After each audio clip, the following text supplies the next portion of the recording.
This is Archaon the Everchosen, ruler of the warriors of chaos and so evil he punches puppies.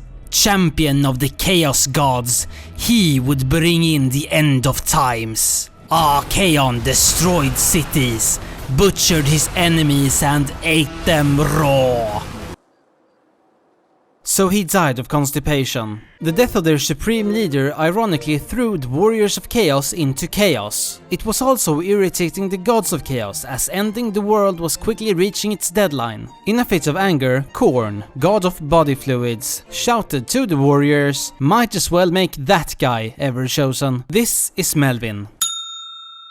He used to make horseshoes, and now he's going to bring in the apocalypse. The problem was that no one wanted to follow him. Chaos warriors are loyal to savage, brutal warriors, and Melvin had only defeated a mosquito. So he tried to get everyone to like him by making them garlic bread. Warriors hate garlic bread. Dragon ogres love it, and warriors love not getting stomped to death, ensuring loyalty. Before Melvin and his friends could invade the south, he would need to become king of the savage chaos-worshipping tribes. That bothered him. Calling them tribes was so unprogressive, and he had a thought that would change everything. It's 2517. All of this chaos business was very backwards. It was time to rebrand.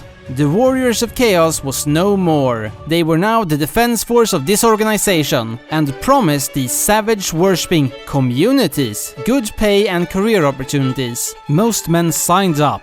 There wasn't much else to do. Their first target was the Empire. This is Karl. A war-loving emperor that put his empire in a state of total war. Yes, very meta. When the Everchosen found out about this, he was actually annoyed. That was against everything he stood for. He was gonna have a serious talk with this Karl. Humans were very ready for a chaos attack.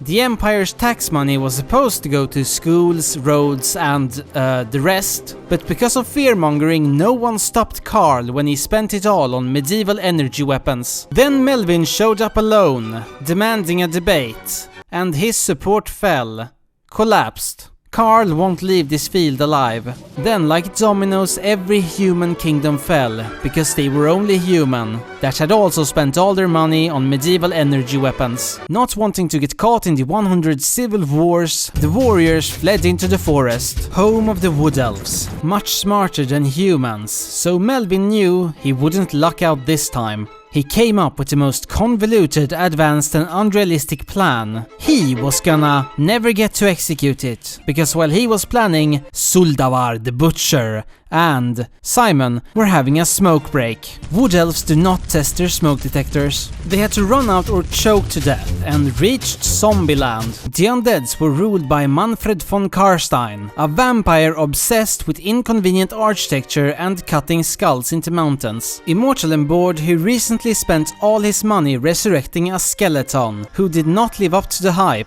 Now, as the Tumult Corps arrived, he could not afford to fight them, so he came up with an idea. Invite Melvin to dinner and make him his minion. Melvin agreed, but forgot to ask what to bring, and to mention he was a vegetarian. In the end, he brought his favorite appetizer: garlic bread. The other vampires immediately told all forces that if they killed the Everchosen, they would get power beyond their wildest dreams. Melvin responded if they didn't kill him, they would get milk.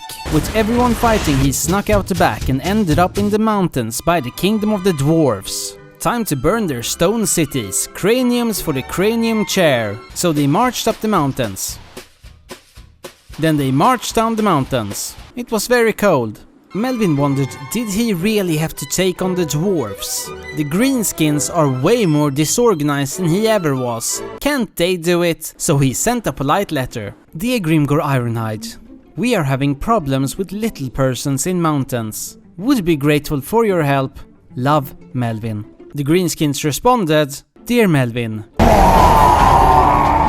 He wasn't sure if that was a no or a yes. But the next day the greenskins climbed the mountains. Greenskins consist of the orcs and their cowardly punching bags. With axes, arrows and moral support, the dwarf capital was set aflame. To celebrate, Melvin offered the leaders some rosé wine. And something happened when the cowardly Graknik for the first time tasted liquid courage.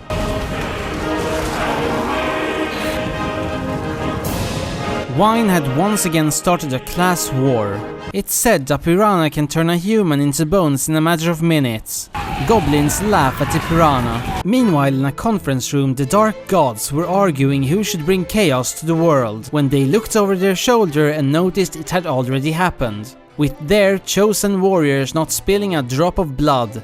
The Chaos Gods, as opposed to their names, are very strict and conservative. This Melvin had brought chaos, but not the chaos they like. He had to die. This is Tzeentch, the god of calculating and birds. To kill Melvin, he sent down a duck. But before he could kill him, Tzeentch noticed something about the human that made the old god shed a tear. This was the only mortal to not eat bird. Tzeentch couldn't do it. He'd rather kill the other gods than kill him, causing a god war. Melvin was very confused who those people were, but it appeared he had done it. The world and other worlds were engulfed in this organization and everyone was killing each other. Yet there was a bigger victim than the millions of dead.